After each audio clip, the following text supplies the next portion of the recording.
Nah, oke. Assalamualaikum warahmatullahi wabarakatuh.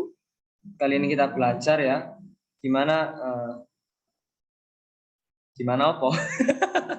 Nah, kali ini kita belajar apa indikator yang biasanya saya pakai ketika trading ya. Mungkin banyak yang tanya, trading itu bisa bikin kita kaya. Sebenarnya trading itu malah membuat kita miskin, risiko kaya.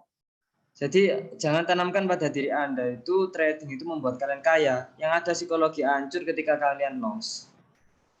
Wis langsung aja, nggak usah panjang lebar pembukaan. Kita belajar di akun demo karena akun real kita juga belum isi ya. Buat belajar aja ini. Yang penting tak kasih tahu cara masang indikator yang jelas. Sebelumnya sudah saya bikinkan video lewat HP, tapi kurang jelas mungkin. Ini lewat laptop biar lebih enak. Yang pertama itu pasang indikator di sini ya. Time frame yang saya pakai biasanya 1 menit. Terus masang indikator yang pertama saya pasang yaitu moving average 9, kasih warna hijau, jangka pendek ya. Kemudian yang kedua moving average lagi 41, jangka panjang. Kemudian saya pasang fraktal, tujuannya apa? Untuk mencari momen C6, C7 atau harga tertinggi, terendah, enak. Untuk melihat support dan resisten saya pasang zigzag. Kemudian untuk kita lihat tren ini mau bergerak kemana jangka pendeknya kita pasang stochastik. Periodenya bebas ya, kalian bisa ikut Kang Doni Salmanan atau ikut standar juga bisa. Kalau saya biasanya pakai standar sih sudah cukup. Kemudian sebenarnya sudah kebanyakan ya. Yang penting sebenarnya RSI ini untuk melihat market ini sedang mengalami overbought apa oversold. Kita kasih periode 10. Periode 10. Kemudian paling enak itu sebenarnya pakai MACD. Tapi kalau sudah kebanyakan indikator malah bingung nanti kalian. Kita silang biar nggak rame ini loh, ada tulisannya geser ini. Ya. Nah, dan Kak Ketok. Oke. Kita melakukan trading. Yang pertama untuk kalian ya yang baru trading di broker Quotex, tak saranin itu pakai akun demo, terus ini ganti edit nominal yang akan kalian tradingkan. Contohnya ini tadi dari modal 200.000 sudah jadi 300.000. Kita mulai dari awal aja. 200.000 konfirmasi untuk pembelajaran. Dan untuk menentukan nominal kita lihat dari sini investasi. Kalau dari HP biasanya di bawah itu investasi. Maksimal itu kalau bisa 14.000 atau sampai 15.000 untuk dana yang di bawah 1 juta. Untuk menentukan trading kita open posisi berapa lama dari waktu. Kita bisa menggunakan 1 menit ubah waktu ini ya, diklik, atau penutupan pada waktu jam. Pas jam 13.52 kita melakukan penutupan open posisi. Contohnya seperti itu. Jika kita menggunakan waktu 13.52 ini, kita bisa open posisi selama 30 detik. Maksudnya paling cepat 30 detik. Sedangkan kalau pakai 1 menit, nggak bisa di bawah 1 menit. Maksimal 1 menit. Minimal 1 menit. Paling enak menggunakan waktu ini.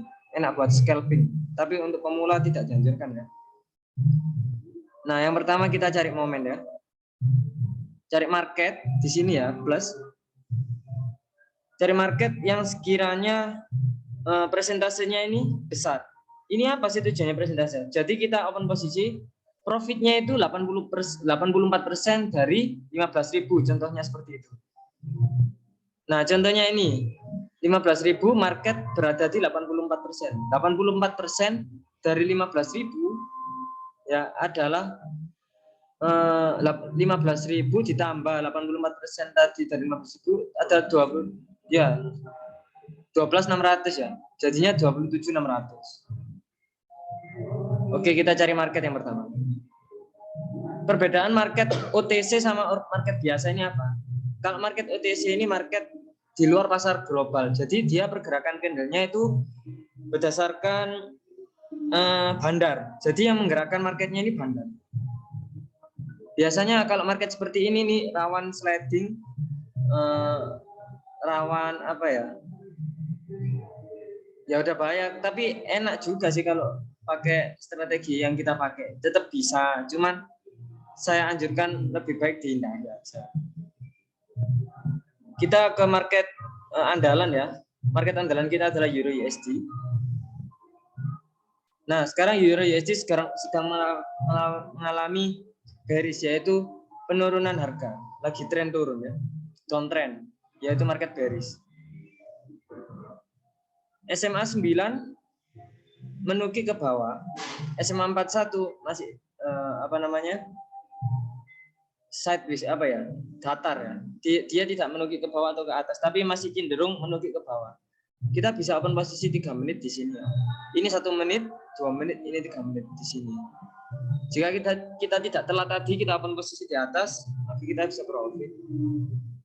Tapi coba aja, namanya belajar ya. Tapi berhati-hati lagi ya, karena RSI di sini, RSI 10 di sini sudah mengalami oversold. Jadi kemungkinan dia sudah menyentuh titik support. Cuman karena kita melihat SMA 9-nya dia menuju ke bawah, maka masih ada kemungkinan turun. Kita pun posisi 2 menit saja, biar nggak kelamaan. Telat kayak ini. Titik 00 lah. Fraktal, tujuan fraktal muncul ini kan harga terendah di saat itu. Nah, posisi di sini kita. Langsung naik, oke mantap. Yang penting kita sudah menerapkan strategi yang kita pelajari. Jangan ganti-ganti strategi, nggak bingung ya.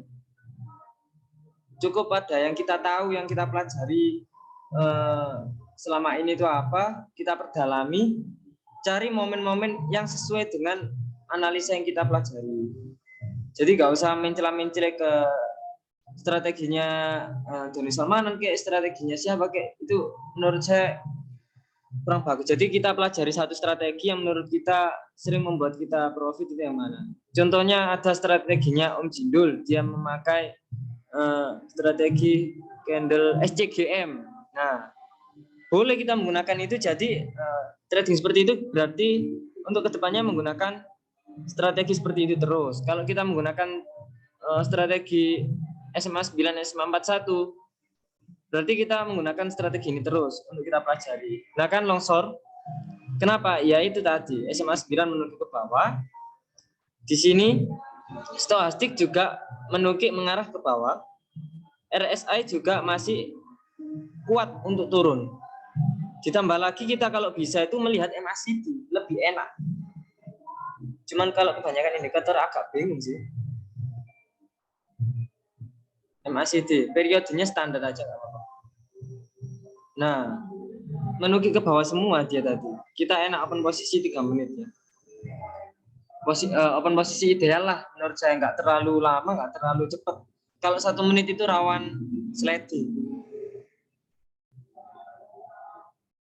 Ya kan? Ini ya juga. Ini soalnya RSI-nya juga sudah mengalami oversold. Jadi dia sudah menyentuh balik modal. Sebenarnya kita profit. Profit ya Jan ya. Tapi kan gara-gara RSI sudah menyentuh, dia bakalan berbalik arah. Cuman agak agak paham kan ya dari sini ya. Terus paham ya? Iki menukik ke bawah, iki menukik ke bawah, ditelok tuh kayak MACD. Nah, nek misalkan warna hijau. Coba kita open posisi kalau buy ini masih belum menyentuh supportnya. Jadi kalau sudah melebihi ini, kita berani open posisi sell jika menembus supportnya. Kayak isi nembus ini. Berbalik arah kayak ini. Posisi 3 menit mana? Posisi buy. Kenapa di sini saya open posisi buy? Yang pertama ya, RSI-nya sudah mengalami oversold. Dia sudah berada di harga titik jenuh paling rendah. Titik jenuh paling rendah. Kemudian kita lihat dari MACD, biasanya ada warna hijau. Kalau di warna merah gini, dia akan meneruskan tren. Sebenarnya harus sabar. Sebelum open posisi itu kita harus sabar untuk menentukan pilihan kita bakalan open posisi buy atau sell. Karena ini di sini support tadi belum ditembus ya. Kalau support sudah ditembus kayak gini tadi, repotnya kayak gitu. Kalian terdengar ini. Oh, masih titik ya betul. Singgung mang bisa jane profit. 4, 3, 2, 1 langsung kembali arah. Oke. Oke lah, naik lah, ayo naik lah. RSI tidak masalah, ayolah. Ingat lagi, trading itu juga butuh psikologi yang baik ya. Jadi kalau open posisi itu jangan terlalu barbar itu.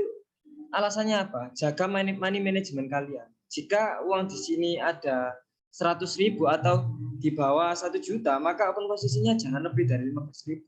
Kecuali kalau kita mengalami kerugian dan kita kompensasi. Tapi tidak sangat disarankan. Kalau di sini kita melakukan kompensasi. Kenapa? Karena ketika di sini kita melakukan kompensasi dan dana kita kurang, yang terjadi apa? Semakin cepat dana kita habis dan peluang balik modalnya itu sedikit. Jika kita open posisinya stabil 15.000 terus, kita main skor. Lebih banyak skor profit atau skor loss. Kalau lebih banyak profit, maka kita mengalami keuntungan. Kalau banyak loss, kita masih ada sisa uang untuk bisa ditradingkan lagi di lain hari atau di lain waktu. Langsung naik ya. Kenapa? Kita lihat dari sini. Sudah menukik ke atas. MACD juga sudah ada warna hijau ya. Yang penting itu apa? Dilihat dari RSI periode 10-nya ini sangat ngaruh ya. RSI ini dibuat open posisi support resisten gue. Kalau sudah lihat open posisi melalui RSI ini, dua garis ini sebenarnya nggak usah dilihat, nggak apa-apa. Cuman kembali lagi, kalau kita pakai strategi dua garis itu, kalau sudah menyentuh SMA 9 seperti ini, kita bisa open posisi sell karena rata-rata setiap menyentuh SMA 9 dia bakalan mantul seperti ini. Nah, mantul. Kita profit ya. Oke. Mungkin dari sini kalian sudah agak paham. Biar videonya tidak terlalu lama. Yang penting trading itu mental ya, harus punya mental yang kuat, harus siap kehilangan. Gunakan uang dingin, jangan menggunakan uang dapur.